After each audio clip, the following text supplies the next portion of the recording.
is me, Tay Marquise. If you're new here, welcome. If you've been here before, thank you for being a friend. Y'all, it is Wednesday. We have a 2-show day today, but I have rehearsal. And I've already gotten up, did my morning routine, went to the gym, stretched. I had to do some extra stretching because yesterday I debuted a new track and it was definitely tougher. And I did the backflip. There's like a tumbling pass in the show and I was so happy to do the backflip, y'all. But then wardrobe didn't necessarily know that I was doing the backflip because it's been cut because Tate has been a little injured. So going into this, I was like, I'm doing that backflip. So then when I told them, they were like, you doing the backflip? And they were a little shocked because there's a quick change. But thankfully, Chris and Marae were willing to figure it out and they helped me do the quick change. I did the big old backflip. I wish / hope somebody got it on camera, but if not, I got a few of them on camera over the years that I've been in theater. Anyway, that was the highlight of my show. The show went well overall, and for having gone on 3 weeks earlier than expected and just reviewing for most of that day, I'd say it wasn't too bad. I did not stretch before yesterday's show, so after that backflip, I was like... And there's something so humbling about being in your 20s because when I was younger, I didn't need to stretch for a thing. I do think partially it was because I was always doing something. As an adult, you have to be more conscious about stretching and staying active, whereas when you're younger, you're playing football, you're doing track, basketball, you're doing backflips. I was just doing stuff all the time. So technically, I was just more active at a more consistent rate. And now I just like go to the gym in the morning for a couple hours, do the show, and that's it. In the future, I want to incorporate more activity. Just being a swing, I feel like I have to hone it back and focus on what I need to focus on because I still have 3 more roles to debut and technically 1 more to learn. So everything's still in the works. I'm getting ready to go to rehearsal right now and then I have another show later. And they're supposed to be having like a little potluck in between. I don't think I'm going to go to the potluck because I got a potluck in my refrigerator. You know, I got the food prepped and I need to eat that and we leave on Monday. So I got to make sure I clear these groceries. I got to plan when I'm going to clean this apartment. There's things to do before I lay off. But our time here in Toronto has been good. I feel really good about where I am right now. I'm grateful to be where I am right now, especially mentally and spiritually. Couldn't have asked for better. I feel like I'm making so much progress every single day. Let's go make some progress in that rehearsal room. See y'all soon. Okay, we finished rehearsal a little bit early because after you get to a certain point as far as learning the show goes, I have all the material. My preference is being able to go home and having time to marinate. Where my issue lied was rehearsing a role and then immediately like the next day or the next couple days moving on to another role without having time to marinate because we would do rehearsal and then I would go do the show and then I would go home and go to bed. So there was no in-between time to let it marinate. I'm gonna go home, review some of it today, do the show tonight, review it tomorrow because we have the whole day off except for the show at nighttime, and then Friday we have another rehearsal. So I think that's a pretty decent amount of rehearsal in the space, outside of the space, and it should be good to debut on Saturday. That's when I go on for the role for both shows, and then the last show on Sunday I believe I also do. And then we go home in the name of Jesus. Amen. We go home. I'm so excited to go home, y'all, for a week off. This is my lunch. Another one of the meal preps. We got sweet potato, ground turkey, zucchini, and bell peppers, and basmati rice. I'm gonna mix it all up. I usually don't mix my bowls, but it tastes good when it's mixed up. Doing that while watching some Dream Home Makeover. I'm not even watching that. I'm doing that while watching some My Lottery Dream Home. Mind you, the name is right there. This is my favorite show right now. All right, y'all, I'm packing up to leave. So I did not watch the show as planned, but I'm going to be at the theater tonight, so I'm going to watch it while I'm at the theater since I'm only in Act 2 for my day-to-day role whenever I'm not swinging on for somebody else. So that's part of my plan. I learned a couple dances today, that new Gap commercial, the Cat's Eye dance, whatever. That's on my shorts if you want to go watch that now. But it was really fun. It's definitely complex because it's a different style. And I always love a little challenge. Like I'll look at a dance and I'll watch it. I'll save it for like months probably. In this case, I learned it earlier than I normally would, but I'll try like the vocab as I'm going throughout the house, you know, making breakfast, after the shower, just to see how the stuff feels, the specific moves. And I think it was cool. It's also cool to do creative things and dances and stuff that is outside the show that you're in, just to keep those juices flowing, do different material, and to keep growing as an artist. I think TikTok and the rise of dance culture in that way definitely helped me hone my skills, because when I was in college, we weren't getting those specific styles. It was like more musical theater, jazz, tap, ballet, stuff like that. There wasn't a lot of street, a lot of modern stuff, contemporary that we were touching on while I was in school, at least in musical theater. And I didn't get a dance minor, so yeah, I had to supplement it. And I've always done more of the other styles before I got into school and before I started performing in theater and like high school and stuff like that. It was always like videos online, street jazz, hip hop, that kind of stuff. So social media sort of brought my interest back into that and also made me just feel the need to work on that aspect of my dance. It's time to go to the theater. We're called at 7 o'clock. I'm trying to leave at 6:45. It's probably 6:45 now. It's 6:43. So I'm trying to get up out of the house so that I don't have to be rushing. It's time to go. Happy birthday to you. Hey! Happy birthday to you.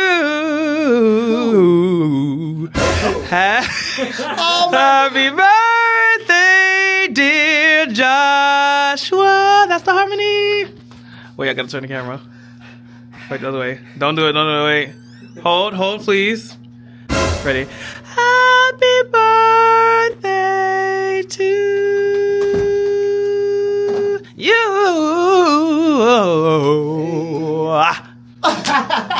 What do you have to say? What are your sentiments for today? I am grateful that I have this job. I'm grateful that I'm booked. Okay, outside of the job, let's talk about life. I am so happy that I'm 32. What, Tate? Evil. What's happening? What is this? Gunk soup. We'll come back to you.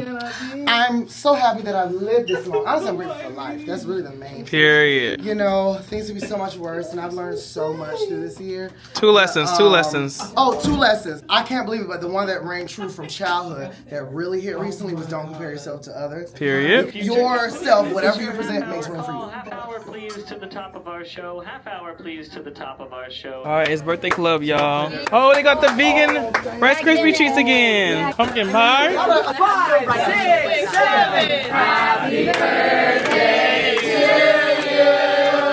Happy birthday to you. Happy birthday, dear Joshua. Happy birthday to you.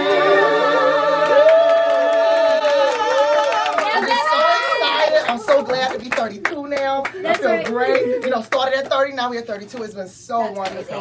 You know, to also just experience, you know, different things. We're in a new city. And y'all, let's just eat up because it's time to go on vacation. Imagine being 32. I'm 30. Y'all, they got everything in here. Y'all, this is not good. Too much good stuff. They got cornbread. Who made the cornbread? Hey, who made the cornbread? I don't know. I don't remember. Was that cooked? Do I try the cornbread, y'all? Why are you Somebody looking do. at them like that? Because cornbread is cultural. Oh, so if I'm in... Well, I want to know. Why don't you taste it and then say who made it? Don't tell me. This Don't is tell me. gluten-free, this is regular. Do you know who made it? Hoops made it. It's incredible. You were supposed to wait. Well, you said you know who made it. But that's the gluten-free one. You gotta have gluten-free? Don't do that. Well, if you're gonna taste the cornbread, get the You cornbread. are so funny. You gotta have gluten free? Do you have to have gluten-free? Because I wouldn't. No, I don't. Yeah, get that. Get in here. Get in there. All right, yeah, we trying Hoops cornbread. I'm trying everything. I really gotta go to the gym after this. All right, Hoops. She also said it wasn't her best, so. No preface. I am a Jiffy girl, I think, or Jif. Is it Jiffy? It's Jiffy. Jiffy. They don't sell that here. Of course not. It's probably not healthy. Oh God. This is good. How much butter? Hoops. This is all too much. They got pumpkin pie, cookies, cornbread, banana pudding. Crispy treat. My brain hurts. Y'all is good. I'm back. That's why you can't give bitches. I don't know how to be y'all. 50 Cent, please don't copyright me. Peer pressure, peer pressure. Not the impression at all. First order of business, sweet potato pie. I'm not sure who made that. But I don't think it's homemade. But it's here, and that's all that matters. I cannot wait to Somebody tell. made it. Somebody made it. There you go, there you go. And I mean it. So good. On my birthday though. All right, y'all. Had a good rehearsal. It was pretty short. We ran through the show. Made sure I knew everything I was supposed to know for the track because I'm debuting it on Saturday. Tomorrow, I'm gonna spend some time rehearsing in my crib. I spent time during the show writing it down. I feel like once I write it down and get it fleshed out of my brain, everything starts to make sense for each individual role. So I went to the gym, came back, shower, went to rehearsal, came back, ate lunch, did the show, and they had a bunch of desserts and stuff because they had a potluck earlier. So I brought back some vegan cookies. They're so good, so good. Thanks, Hoops. Those are gonna be my little dessert after dinners. We only here for 4 more days, to be honest. We only here for 4 more days, so I have to start getting my plan together as far as what I want to put in my trunk. We get trunks for the tour, and my trunk is back there. They're picking up the trunks on Saturday. Basically, the trunks usually stay at the theater, and they're just full of miscellaneous things that we need or may not immediately need on our person when we're on flights and when we go on layoff and stuff. So maybe I might even leave some I might leave some stuff in the trunk and leave space in my suitcase so that I can bring more stuff as far as different clothes, maybe cooler clothes for the cooler seasons. I'll take care of that soon. I have to make sure I have it in my mind to clean the apartment before and get rid of anything that I'm not going to be taking with me. I also just decided to meal prep right now tonight. Yes, at 10:22. I'll be up anyway, so I might as well do something productive and something that my future self will thank me for. So I'm gonna do that tomorrow. I hope I wake up super early because I want to go to the gym. I need to have a good gym session because I ate a lot of sweets today because they had a lot of desserts at the theater, and I'm tempted to just keep eating these cookies. This is me saying no to the urge, but these are vegan peanut butter cookies and they're so freaking good. I don't know. Anyway, so yeah, I'm about to meal prep. I had a good day overall. My reflection for today is just being honest with yourself. It's a very important thing to know what you need, know what you want. And if you don't know what you need, it's okay to be honest and say, I don't know what I need. So like in rehearsal, for example, we could just run it in the rehearsal studio. But personally, when it comes to swinging specifically, I feel like I need to be given the material, given the numbers on the stage, and given the depths in person in the studio. And then after that, I just need to go marinate and run it, because the staging, I'm pretty familiar with it because I've done other roles, but I kind of get into like this block of once I learn everything, I just need to do my own thing. Versus if I started in the beginning with everybody else and I was rehearsing with them, obviously I would have wanted to be in the space because that's a role I'm going to do every night. That makes sense. But in this case, it's like I'm not doing this role every night, so I need to process it with myself and then do it on stage. So yeah, just be honest with your needs and your wants, even if it feels scary, obviously in higher stakes situations, and you'll be better served that way. Don't let things pass by because it's easy to brush them off. Don't just say yes because you're uncomfortable with saying no, and don't just say no because you're uncomfortable saying yes, depending on what it is. As always, thank you for watching. Come again.